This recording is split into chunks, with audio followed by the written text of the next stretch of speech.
मैं आप लोगों को बताता हूँ कि ये कहानी जो है ना वो मेरे एक दोस्त की है। मैंने ना कसम खाई थी कि मैं उसकी कहानी ना पूरे संसार को बताऊँगा। मेरा दोस्त ना एक लड़की से बहुत प्यार करता था, वो लड़की अपने बॉयफ्रेंड से। फिर भी वो ना उसको लड़की को चांद बोलता था और लड़की उसे माइकल। आप सब में से ना पढ़ा लिखा आदमी कौन है सबसे ज़्यादा?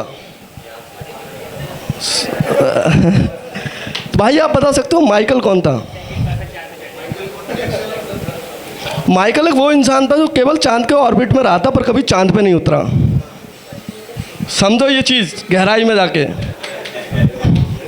मेरे दोस्त में ना और उस लड़की के बॉयफ्रेंड में सिर्फ इतना ही अंतर था कि मेरा दोस्त ऑर्बिट में रहता था और उसका बॉयफ्रेंड ऑर्गेजम में। ये थ्रीसम की लव स्टोरी में सिर्फ मेरा इतना सा काम था कि साइकिल की पीछे वाली सीट पे बैठ के ये बताना कि भाईजान लड़की उधर गली में मुड़ी है, और समय समय पर उसको ना मोटिवेट करना। मैं उसको मोटिवेट करता था कि ध्यान से सुनो कि मिलेगी मोहब्बत तुम्हें तुम्हारी इस गली में एक दिन, मिलेगी तुम्हारी मोहब्बत इस गली में एक दिन, वो देख के मुस्कुराएगी तुम्हें एक दिन, वो आएगी अपने पति के साथ एक दिन और तुम ठेला लगाओगे इस गली में एक दिन।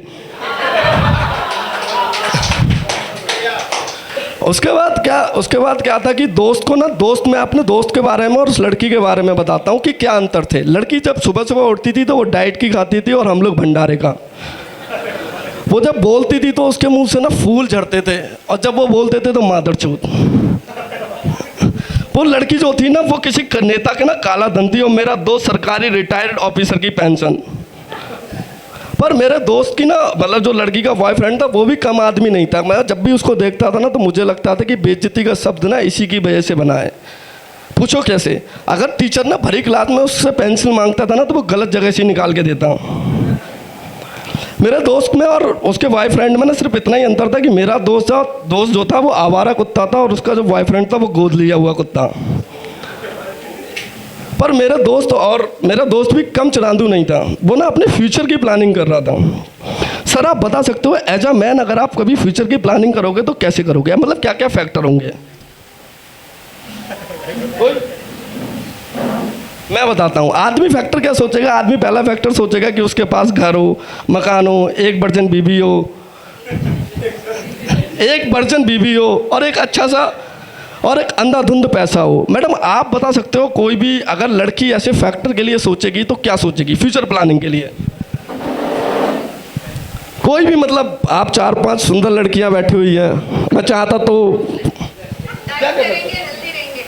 नहीं मैं बताता हूँ। लड़की अगर सोचेंगी तो ये सोचेंगी एक चूतिया था पति हो और एक बेस्ट फ्रेंड हो जिससे मिलने के लिए कोई ना रोके और उस घर की मालकिन मैं हूँ। पर ये आदमी फ्यूचर प्लानिंग कर रहा था कपड़े खरीद के, वो भी उन बच्चों के लिए जो ज़्यादातर या तो गटर में थे या फिर अंडकोश में। मैं अपने दोस्त को ना समझा रहा था कि भाई ये मोहब्बत तेरे लायक नहीं बनी है, तू इसको छोड़ दे, पर वो नहीं मान रहा था। आपको पता है ना, मैं दोबारा से पूछूंगा सबसे पढ़ा लिखा आदमी कौन है? भाई तुम हाथ मत उठाना, तुम कतई मत उठाना। कोई और? माइकल का नहीं पता यार, चांद पर उतरने वाले आदमी का नहीं पता, सपना था यार। अच्छा कोई बात नहीं भाई, और कोई है? अच्छा आप लोगों में से ना न्यूटन का ना 8वां नियम किसको पता है? 8वां नियम पहले 7 तो मुझे भी नहीं पता था, इसलिए मैंने इंजीनियरिंग की है। मैं सीधा 8वें पे गया। 8वां नियम था कि जब भी कोई लड़का किसी लड़की से बेतहा मोहब्बत करता है और वो लड़की किसी और की मोहब्बत में डूबी हो तो उस लड़के को अपने दोस्त को उसके ऑर्बिट से निकालने के लिए जो बेस्ट फ्रेंड द्वारा धक्का दिया जाता है वही एक न्यूटन का 8वां नियम है।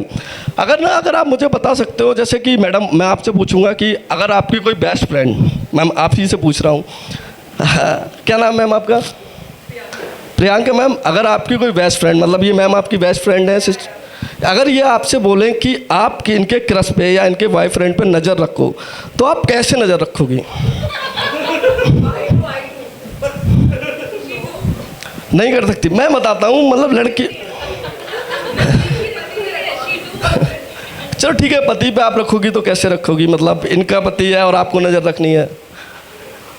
मतलब मेरा मानना है कि लड़कियां ना 2 दिन में अपनी बेस्ट फ्रेंड की ना मोहब्बत का ना जोश जो है ढीला कर देंगी। पूछो कैसे? वो उनको ना वो सारी नेगेटिव चीज़ बताएंगी कि छी बहन ये लड़का पसंद है तुझको, छी बहन, ये तो गुटखा खाता, इसके दोस्त देखे छोटे छोटे नाटे नाटे, छी बहन। पर लॉन्डो में ऐसा नहीं होता मैडम, लॉन्डे हर एक मूवमेंट को एंजॉय करते हैं। मैं एज अ ब्राह्मण, मैंने अपना दिमाग लगाया कि मेरे दोस्त ने जब मुझसे कहा था कि भाई मेरी बंदी पे तू नज़र रख, वो बंदी जो उसकी थी नहीं, तो मैंने उसको ना तब तक सच्चाई नहीं बताई थी जब उसका जीवन एल से शुरू होकर एल पे ख़त्म नहीं होगा। Life to लौड़े।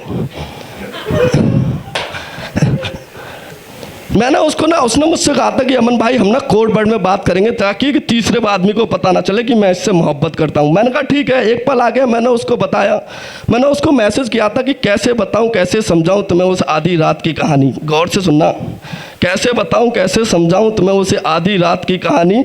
तुम्हारी मोहब्बत अब नीलाम हो गई, जिसको तुम कहते थे चांद चांद चांद, वो किसी और रॉकेट की गुलाम हो गई।